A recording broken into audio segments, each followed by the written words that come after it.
分钟精读一本书。今天我们读《杀死一只知更鸟》。本书是美国作家哈珀里的著作，曾荣获当年度的普利策奖。哈珀用幽默的写作风格，向众人描述了当时美国南部存在的种族歧视思想。曾说，当你委屈、迷茫时，当你不知道怎么教育孩子时，当你对人性感到绝望时，这本书也许会给你答案。故事发生在美国大萧条时期的一个南方小镇，梅科姆镇是一个有些年头的老镇，一到下雨天，街道就成了红色的烂泥坑，人行道上杂草丛生，就连广场中央的县政府大楼都摇摇欲坠。在当时的美国社会，充斥着严重的种族歧视，大多数白人都看不起黑人。小镇生活节奏很慢，人们悠哉悠哉地穿过广场，在周围的店铺里进进出出，什么事儿都显得不紧不慢。而芬奇一家就住在小镇居民区的主街上。我们主人公叫斯库特，芬奇是一个很男子气概且十分聪明的女孩，她有一个哥哥叫杰姆。芬奇是一个勇敢、善良、富有同情心的男孩，而他们的父亲阿蒂克斯·芬奇先生是一名律师，同样也是一个土生土长的梅科姆镇人。早些年靠着自己的努力学习法律并取得律师资格证后，就在小镇从事着律师工作。在斯库特2岁时，母亲就去世了，之后便由父亲抚养他们长大。阿蒂克斯在兄妹俩心中是一个称职的父亲，父亲经常陪他们玩耍，给他们读书，在生活中对待他俩也都是和蔼可亲，不偏不倚。在斯库特快满6岁，杰姆快10岁那年，结识了来姨妈家度暑假的7岁小伙伴迪尔。迪尔的脑子里装满了古怪的主意，他会讲电影和编排故事。在他的带领下，3人经常在一起玩角色扮演的游戏。可时间一长，无数次反复上演的剧目漫也就变得平淡无奇。就是在这时候，迪尔出了个主意，要把怪人拉德利引出来。老拉德利先生有2个儿子，大儿子内森在城镇学习医药，小儿子便是被关在家里的怪人阿瑟。传言他年轻时有些精神错乱，曾拿着剪刀误伤过拉德利先生的大腿，随后在警长的建议下关进了县政府大楼的地下室。但没过多久，镇议会怕他死在里面，又让拉德利先生把他接回了家。后来拉德利先生死了，人们以为怪人即将走出家门，但怪人的哥哥内森先生从城镇上回来，接替了父亲看护弟弟的义务。因此怪人阿瑟在小镇居民的眼里是一个身份不明的家伙，他几乎足不出户，离群所居，也很少有人见过他。拉德利家甚至连梅科姆镇最重要的娱乐活动教堂都不去。到了星期天，拉德利家总是门窗紧闭，这与梅科姆镇的生活方式显得格格不入。在这个人来人往的世界里，怪人阿瑟与世隔绝的生活毫无疑问地将受到流言的侵害。慢慢的，人们都说他会在夜里等到月亮落下去的时候溜出来，偷偷往人家的窗户里面窥探。只要梅科姆镇发生的所有小偷小摸之类的勾当，他都摆脱不了干系。大家第一怀疑的对象就是拉德利家，甚至到了晚上，就连黑人都不敢从拉德利家门前经过，而是横穿到对面的人行道上。而斯库特的父亲也从不怎么提起拉德利家的情况，每次杰姆问起来，阿蒂克斯唯一的回答就是让杰姆管好自己的事，至于别人怎么做，那是他们各自应有的权利。然而父亲的回答并没有让他们解惑。慢慢的，关于拉德利家的故事越传越多，而神秘的怪人仿佛一团迷雾一样，深深吸引着充满好奇心的孩子们。他们好奇怪人阿瑟的长相，渴望着探清拉德利家不为人知的秘密。为了满足好奇心，3个孩子开始了诸多的尝试，从相互对赌越过拉德利家的大门，到直接无理地推开院门。然而阿瑟并未怪罪他们，反而时常在门口大橡树的树洞里给孩子们放一些零食与小礼物。很快孩子们就开学了，斯库特也到了该上学的年纪。由于受父亲爱读书看报的影响，斯库特虽没有特意的学习读书识字，但不知不觉在每天的报纸和教堂礼拜的时光里学会了阅读。然而就是因为他过早的识字，反而受到了卡罗琳老师的嫌恶。卡罗琳老师让斯库特回家告诉自己的父亲，不要再教他识字了。卡罗琳说，阅读最好是从一张白纸开始，从现在开始，一切由我来负责，我会想办法消除那些不好的影响，你父亲不知道应该怎么教你。老师偏激的话语让小小的斯库特感到有些委屈和不解，他的阅读和识字是自然而然发生的，父亲并没有刻意的教过他。相比于父亲身教言传的教育方式，卡罗琳老师的做法就比较简单粗暴，对于不听话的学生就会被打手心和罚站。等到斯库特回到家，向父亲诉说在学校中的经历，并说不想再去上学了，父亲便告诉他，如果你能学会一个简单的技巧，你和各种各样的人打交道就顺畅多了。你永远也不可能真正了解一个人，除非你站在他的角度考虑问题。如果从卡罗琳老师的角度来看这件事儿，你就会发现这是个无心的过错。我们不能期望他只用短短1天时间就把为人处世之道全都学会，也不能因为他在这方面有所欠缺就怪罪他。在父亲的教育下，斯库特开始慢慢理解和接受不能因为某个方面的偏见与狭隘去否定一个人或一件事。学校的生活平淡无奇，但斯库特三人对怪人的兴趣却丝毫未减。一次，杰姆和迪尔提议给怪人写封邀请信送过去。就在他们操作鱼竿伸进院子，即将把信送进去的时候，斯库特的父亲发现了他们的行为。他告诉孩子们，别再去折磨那个人了，拉德利先生做什么是他自己的事情，如果他想走出家门，他就会出来，如果他想闭门不出，他也有权利待在屋子里。然而孩子们的好奇心越阻止，反而越强大。就在迪尔即将要离开梅科姆镇的那个晚上，三人的胆子更大了起来。他们悄悄地溜进了拉德利家的后院，然后蹑手蹑脚地来到房子侧面。在亮起的百叶窗前，他们看到了一个男人的身影。突然，影子轻快地朝杰姆走去，在杰姆前面约1英尺的地方停住了。只见他一只胳膊从体侧伸出来，又垂了下去，随后又转过身，再一次从杰姆身边经过往回走，然后消失不见了。三人被这个人影吓得连忙朝院外跑去。刚跑到一半，斯库特突然被绊倒在地，恰好听见砰的一声枪响，打破了周围的宁静。杰姆和迪尔一下子扑倒在他的身边，拉着他从铁丝篱笆的往洞里钻了出去。但不巧的是，杰姆被卡住了，使劲挣扎后虽然跑了出来，但裤子却留在了铁丝篱笆上，来不及思考，三人就在夜色中一路狂奔跑回家。等到三人急促的呼吸平复后，顺着街道望过去，发现拉德利家院门前聚集着一圈邻居。三人上前看去，斯库特的父亲也在其中。杰姆询问发生了什么事，邻居说刚刚内森先生家的后院跑进了一个黑人，内森先生朝天上开了一枪，吓退了黑人。三人这才明白，内森先生开枪是将闯入后院的他们当成了黑人。回到家后，杰姆躺在床上，但只要一想到怪人的黑影就根本睡不着。他决定要把自己的裤子拿回来。斯库特连忙劝阻哥哥，裤子被发现了，顶多被父亲责骂，但再次前往拉德利家的后院，很有可能会有被手持猎枪的内森先生打爆脑袋的风险。之后的1个星期，杰姆变得有些喜怒无常，斯库特也不敢去招惹他。直到开学后的一个下午，杰姆才告诉他，那天晚上他还是去取裤子了。他本以为自己的裤子缠在铁丝上，应该要花费很多的功夫才能解下来，谁知道等他回到那里，裤子竟被叠得整整齐齐地放在篱笆上，好像专门等着他去拿一样。回到家还发现裤子上被划破的洞也被人缝好了。这件事也让杰姆有些胆怯与不解。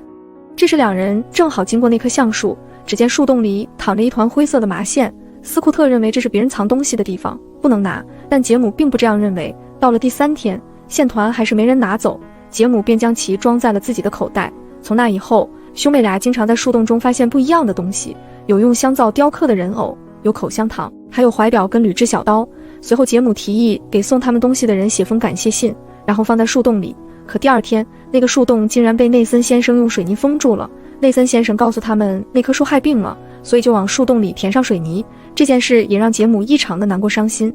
随着时间的流逝，冬天到来了。在刚下完大雪的下午，不远处莫迪小姐家发生了火灾，大火无声地吞噬着莫迪小姐的房子。因为天气寒冷，消防车姗姗来迟，等到天快亮的时候才把这场大火完全扑灭。由于兄妹俩没有听父亲的安排，悄悄地溜过街道，等到父亲看到他们时，发现斯库特的肩膀上裹着一条棕色羊毛毯，便询问两人毛毯的来历。可两人也不知道毛毯是怎么来的。在发生火灾的他们一直站在拉德利家院门前寸步不离，而内森先生也前往参与了救火。他们这才意识到给他们盖毛毯的是怪人阿瑟。父亲对斯库特说，将来有一天斯科特可以对他说声谢谢。杰姆也回想起之前拿裤子的经历和树洞里时常出现的小礼物，他这才明白怪人阿瑟不是疯子，他是个被人误解的好人。而怪人阿瑟之所以一直在家里不出门，是因为饱受非议的他并没有地方可去。时间慢慢的流逝，有一天阿蒂克斯接受了一桩为黑人辩护的案件，而在当时美国黑人是低等丑恶的代名词，所以同学开始嘲笑斯库特，说他的父亲要替黑鬼做辩护，这让斯库特非常生气，差点和同学大打出手。回家后他问父亲，你在替黑鬼辩护吗？父亲说，当然了，但不要用黑鬼，那是个蔑称。可斯库特说学校里所有人都这么叫。父亲却温和地告诉他，放平心态，不管别人对你说什么都不要恼怒，从现在起从所有人里减掉一个。阿蒂克斯还说，每一个律师一生中都会遇到那么一件对他本人产生很大影响的案子，如果自己不去做的话，在镇上就抬不起头，甚至都没有资格教导你和杰姆如何做人。虽然阿蒂克斯知道自己为黑人辩护基本上没有获胜的希望，但是有些事总要有人站出来做，不能因为过去100年的一败涂地就放弃争取胜利的希望。年幼的斯库特此时还理解不了父亲说的话，但父亲的话却给了他很大的鼓励。可慢慢的，不仅学校里的人对他们冷嘲热讽，就连他们的亲戚也为阿蒂克斯的做法感到丢面子，而阿蒂克斯根本不在乎他人的看法。他告诉斯库特，不要染上梅科姆镇的通病。为什么原本通情达理的人，一遇上跟黑人扯上关系的事情，就会完全丧失理智？这种荒谬，他无论如何也不能假装理解。同时，他希望杰姆和斯库特对他保持信任，而不是听镇上的人议论纷纷。没多久，杰姆和斯库特学会了使用气枪，阿蒂克斯便告诉他们，我知道你们肯定会去打鸟，但要记住一点，杀死一只知更鸟便是犯罪。这是斯库特第一次听父亲说某种行为是犯罪，知更鸟只是哼唱美妙的音乐供人们欣赏，什么坏事也不做。他们不吃人家院子里种的花果蔬菜，也不在谷仓里筑巢做窝，只是为我们尽情地唱歌。所以说杀死一只知更鸟就是犯罪。尽管斯库特依然不太理解，但他和杰姆还是选择支持自己的父亲。开庭当天，现场坐满了人，斯库特和杰姆在2楼角落找到了座位，观看庭审现场。首先出场的是证人泰特先生，他说当天自己正准备下班回家，鲍勃先生情绪激动走了进来，说有个黑鬼强奸了他的女儿。随后鲍勃出场，鲍勃是一个老酒鬼，他一直游手好闲，无所事事，在梅科姆镇他们家属于贫困户。鲍勃说那天晚上自己刚回到家，就听见女儿在屋里发出了杀猪般的尖叫，他连忙跑到窗户前，发现黑人汤姆正在强奸自己的女儿，而汤姆看见他的到来，慌忙从前门跑掉了。自己虽然没有抓到他，但是看清楚了他的脸，自己女儿当时也被他抓住脖子并打伤了右眼。面对鲍勃的证词，阿蒂克斯便询问他是否会读书写字，得意忘形的鲍勃便用左手写下了自己的名字。随后轮到了他的女儿19岁的马耶拉出场，马耶拉说当时自己准备劈柴烧火，奈何身体乏力，正好黑鬼汤姆经过，便用5分钱雇使汤姆为他劈柴。待他进屋拿钱出来的时候，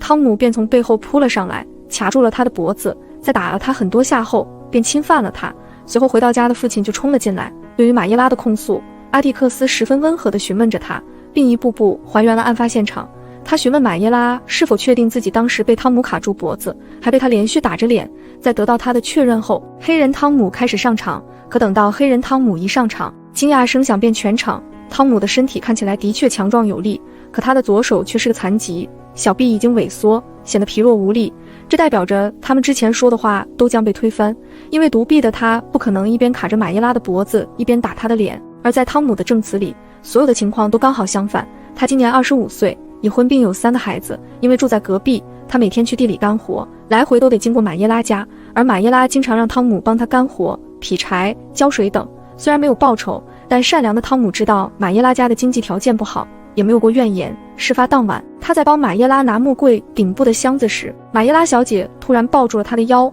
并亲吻了一下他的脸颊。他说他还从来没有亲吻过一个成年男人，吻个黑鬼也行啊。这时回到家的酒鬼鲍勃刚好发现了他们，此时听众席一片哗然。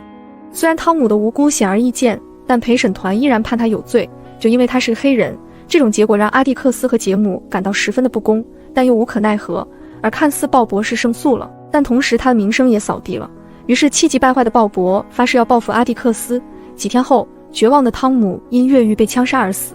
之后的一段时间，酒鬼鲍勃不仅在街上当面啐了阿蒂克斯一脸，还不断地骚扰汤姆的遗孀。很快万圣节便到了，彼时的大街小巷热闹非凡，学校要在礼堂表演舞台剧，而斯库特身穿全是铁丝网的服装，将扮演一个熏火腿。可到了上台演出的那天，斯库特在乱糟糟的现场迷迷糊糊地睡着了，于是他的演出变成了笑话。演出结束后，有些沮丧的斯库特在跟着杰姆往家走的时候，经过拉德利家的橡树下时，受到了酒鬼鲍勃的袭击。好在斯库特穿着铁丝网的演出服，并无大碍，可哥哥杰姆却被鲍勃扭打在地。在这危机关头，一个神秘的身影从鲍勃手中救下他们。只见他抱着杰姆从街角拐弯处走来，杰姆一只胳膊耷拉在身前，疯狂地来回摆动。随后父亲阿蒂克斯也赶到了现场，所幸杰姆只是胳膊骨折，并无生命危险。等警长来到之后，却发现鲍勃已经躺在大树底下，肋下还插着一把厨刀。在警长的示意下，斯库特大致说明事情经过。随后警长与阿蒂克斯进行了辩论，试图确认杰姆和鲍勃俩人谁该负责。最终阿蒂克斯接受了警长的观点，是持刀准备伤害兄妹俩的鲍勃，自己意外摔到了自己的刀上，最终自己害死了自己。阿蒂克斯在跟警长道别后，对着前廊墙角阴影处说道：阿瑟，谢谢你救了我的孩子。而斯库特也终于见到了怪人阿瑟，只见他的身躯瘦弱，皮肤苍白，一双灰色的眼睛暗淡无光，毫无生气，他的头发薄薄的，看上去死气沉沉。在斯科特好奇的目光注视下，他脸上的紧张神情慢慢消散了。阿瑟嘴唇微起，露出了一个羞怯的微笑。斯库特眼睛突然噙满了泪水，对着他说：你好，怪人。故事结束了，单从题目，大部分读者会猜测内容是有关怎样杀死一只知更鸟的故事，但其实对于知更鸟，作者只用了一点笔墨。阿蒂克斯给孩子讲述，当你射杀知更鸟的时候，就好像在杀死善良无辜的人。知更鸟什么都没做，它名声婉转，曲调多变，它既不毁坏别人的花园，也不在玉米地里做窝，除了专心歌唱，什么都不做。知更鸟象征着天真无辜和善良的人，而人们却对其无端的残害。小说中的怪人阿瑟和黑人汤姆的命运都如同知更鸟一样，就算没有做过任何坏事，最后还是会被人伤害。有时候，一种罪恶的偏见，它会将人置于死地。书中严重的种族歧视和对无辜者的摧毁便缘由于此。而偏见往往源于无知、误解和刻板印象，它会让人对某些人群产生歧视和排斥，甚至会导致不公正的待遇和伤害。因此，我们应该时刻警惕自己的偏见，以客观、公正的态度看待每一个人。同时，这本书中还有很多具有教育意义的